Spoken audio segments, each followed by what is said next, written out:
Saudaraku, sebanyak 63 crosser ambil bagian dalam ajang Open Grass Track Championship Manderek Benar Meriah pada Sabtu 22 Oktober 2022. Pagelaran ini dalam rangka menyambut Hari Sumpah Pemuda diselenggarakan di sirkuit Manderek Desa Arul Gading, Kecamatan Pinturi Megayu, Kabupaten Benar Meriah. Event ini berlangsung selama 2 hari sejak 22 hingga 23 Oktober 2022 yang diikuti oleh para pembalap motocross dari Kabupaten Benar Meriah, Biren, Aceh Tengah, Melabuh, Lok Semawe, Subulu Salam, Sumatera Utara, dan Aceh Tamiang. Kemeriahan ajang balap motocross ini terlihat dari antusias ratusan penonton yang memadati sirkuit milik Desa Arul Gading tersebut. Mulai dari kelas BB4 tak hingga spot trial non pembalap untuk anggota touring Trabas khusus Aceh.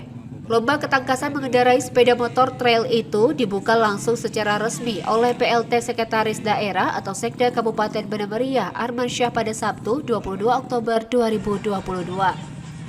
Terpisah, Sadra Munawar selaku Ketua Panitia Penyelenggara juga menyampaikan selamat datang kepada seluruh rider di Kabupaten Benar Meriah. Selamat bertanding, tetap menjunjung tinggi sportivitas.